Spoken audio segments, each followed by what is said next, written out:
ছেলের বাচ্চারা, পদ্মার আড়ালের পদ্মার নাসিনা আমার গল্প করা মায়েরা বোনেরা এ গল্প করছে। ওরা ওয়াজ শুনে না তো, ওরা জালসায় আসে ভিড় জমিয়ে বাবা গল্প করে চলে যায় অধিকাংশ জায়গায়। কিন্তু সারাপুরের মা বোনেরা আশা করি এরা বক্তব্য শুনবে, চুপ করবে, বক্তব্য রাখবে না। রাজা তার মন্ত্রীদেরকে বলছে, এই আমাকে টাটকা মিথ্যে কথা যে শোনাবে তাকে পুরস্কার দেব। তো একাধ রকমের এসে কথা বলে বাবা। একজন মন্ত্রী এসে বলছে যে আমারা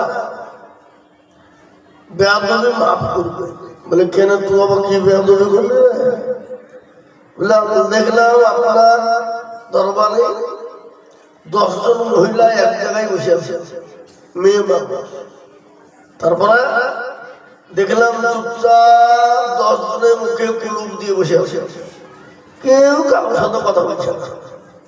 তো রাজা বুঝে দিয়ে পাকা টাটকা মিথ্যে কথা হলে, আরে মেয়ে ছেলে বসে থাকবে না, কথা বলবে না, এটা হয় কোনো দিন হবে? মেয়ে ছেলে বলবি, কি বুঝলেন? বুঝতে পারলেন না আমার কথা? এ বাবা, তো মহতারাম বুজুর্গ দোস্ত, আমি বলবো মা বোনেরা, আপনারা আমাদের মায়ের জাত, দয়া করে মেহরবানি করে চুপ করে বসে শুনুন, দুটো কথা শুনুন, কাজে লাগবে বাবা। কাজে লাগবে না? লাগবে না? কথা বলেন, কাজে লাগবে। তো আল্লাহ রাব্বুল ইজ্জাতের লাখ শুকরিয়া যে মহান রব্বুল ইজ্জাত পরওয়ারদিগারে আলম, যিনি এক, যিনি অদ্বিতীয়, যিনি ওয়াহদাহু লা শারীকা লাহ, যিনি অব্যয়, যিনি অক্ষয়, সেই মহান স্রষ্টা রব্বুল ইজ্জাতের শানে মহব্বতের সাথে অন্তরের অন্তরাল থেকে বলি আলহামদুলিল্লাহ। একটু জোরে হবে না? এ বাবা, আলহামদুলিল্লাহ কেউ যদি অন্তর দিয়ে বলে তো তার আমলনামায় 1000 নেকি লেখা হবে আর 1000 গুনাহকে মাফ করা হবে।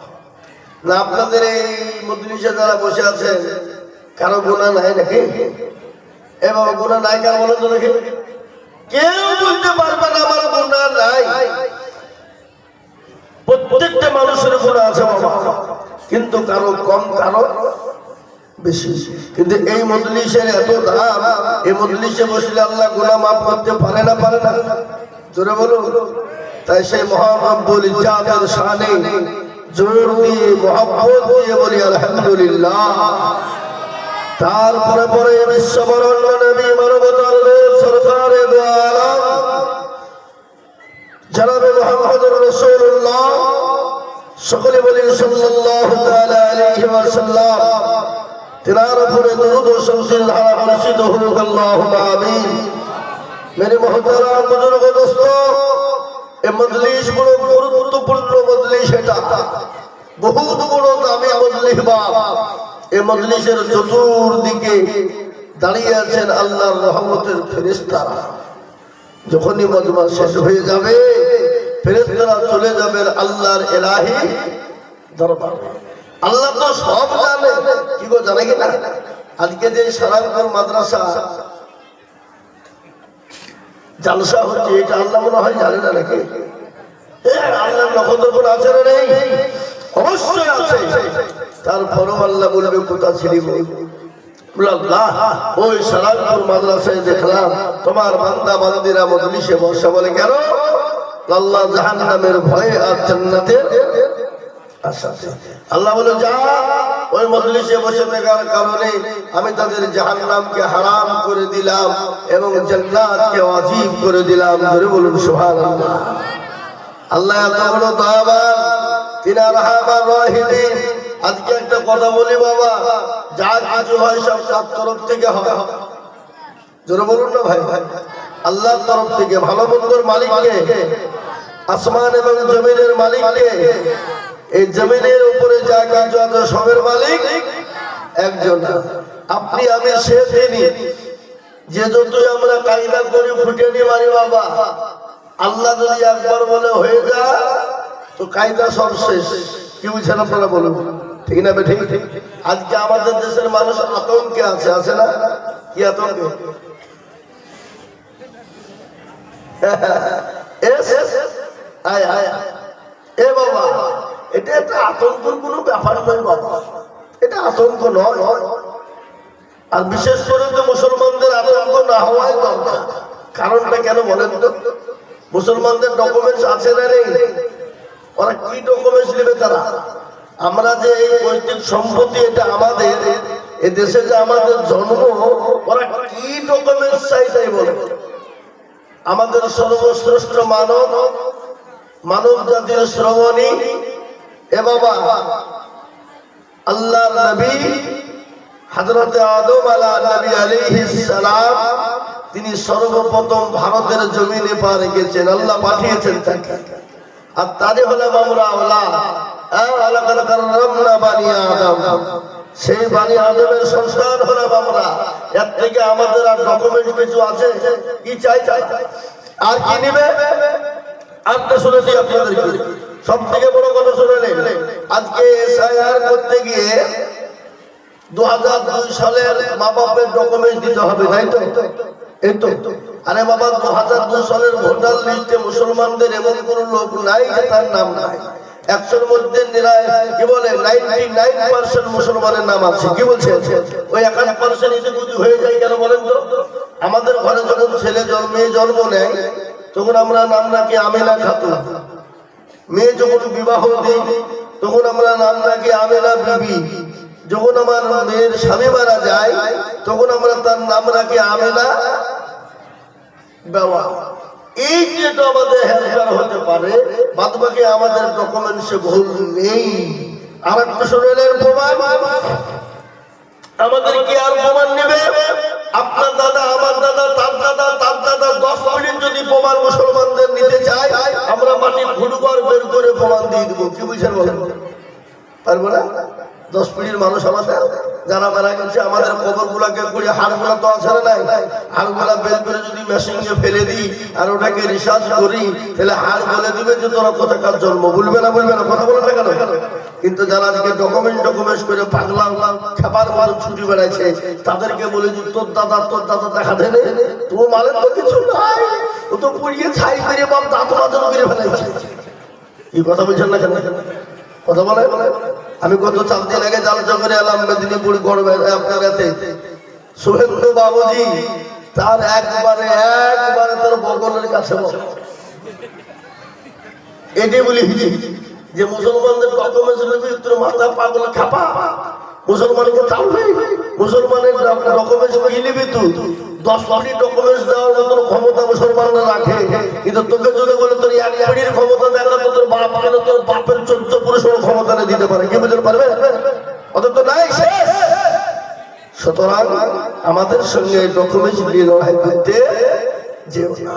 এই যে এসআইআর হলো বিহারে, ওই জন্য শুনেছি আপনারা 14 লক্ষ মানুষের নাম বাদ গিয়েছে, তার মধ্যে 40 লক্ষ ছিল হিন্দু ভাইয়েরা, আর 10 লক্ষের ভিতরে এদেশে ওদেশে বিদেশি সেদেশি আর কি বলে বাবা ডোম ডকল মুচি মেথন কোল ভিল মুচি মুন্ডা দিয়ে 10 লাখ মুসলমান দিয়ে। তো কোন মুসলমান গেলা বাদ গেছে? ওই যে বললাম খাতুন, বিবি, দেওয়া, এই বই থেকে যেটা বাদ গেছে ওইটা। বুঝতে পেরেছেন না? পরে নেবার কথা না। যেদিন এসআইআর ডিক্লার হয়ে গেল, শুভেন্দু বাবুর গড় মেদিনীপুর জেলা, মেদিনীপুর শহরে 250 আমার হিন্দু ভাইদের উপর ডকুমেন্টস নেই। 2010 সালে তারা ওপার থেকে এসে তারা কেন্দ্রীয় পাগল হয়ে গেল যে কি হবে এবার আমাদের। এবার ওরাই তাকে খুঁজে বেড়াইছে বাবা ধরার লাগিয়ে, আমাদেরকে ধরার দরকার নাই। কি বলছেন আপনারা বলুন? আজকে আমাদের এটা প্রকৃতিক সম্পত্তি, এই জন্মে ভারতের মুসলমানদের, এই দেশে আমাদের মৃত্যু হবে, এই দেশে আমাদের জন্ম, আমাদের দাফন হবে, এই দেশ থেকে আমরা উঠবো। বলুন ইনশাআল্লাহ, জোরে বলুন ইনশাআল্লাহ। যাদের বাড়ি বিদেশে তারা এই দেশে হয়ে গেল স্বদেশী, আর যাদের বাড়ি এই দেশে তারা হয়ে গেল বিদেশি। হয়েছে না? হয়েছে না? জোরে বলুন। আদবানির বাড়ি কোথায়? পাকিস্তান। ইন্ডিয়া এসে হয়ে গেল স্বদেশী।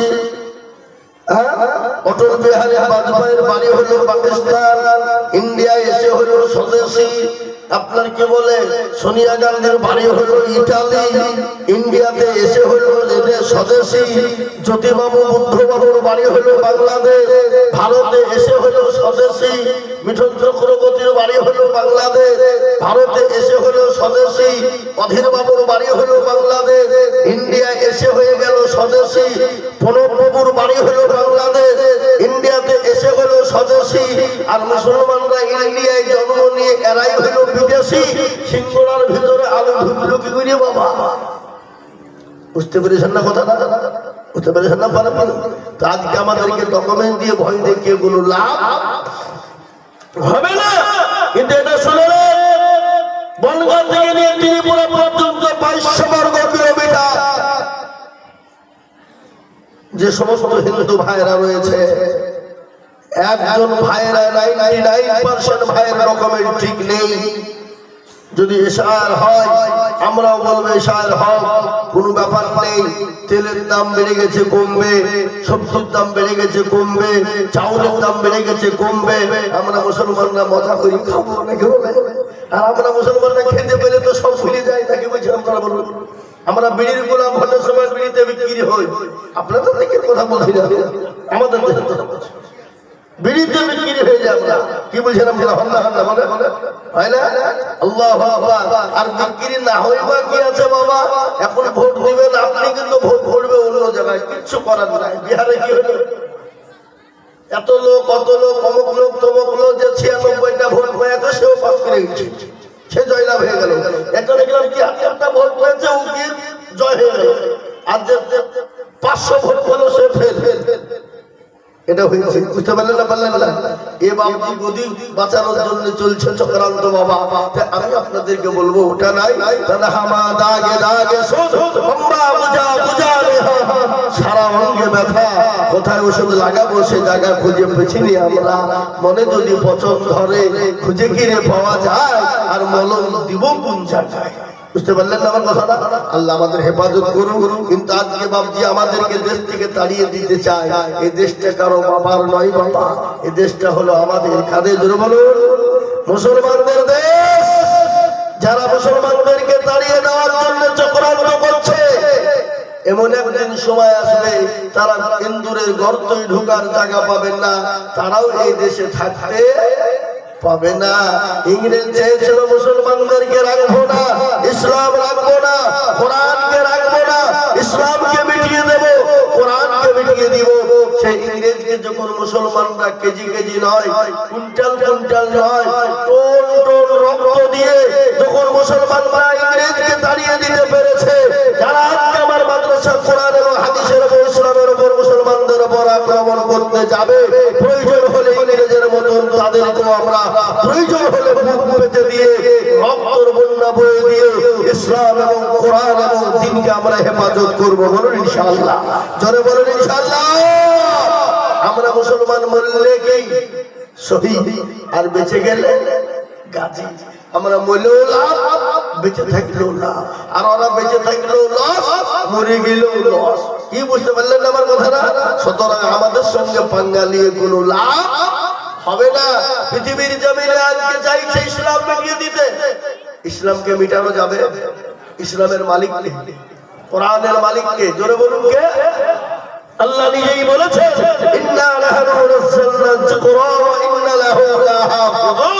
এই কোরআনের মালিক হলাম আমি আল্লাহ।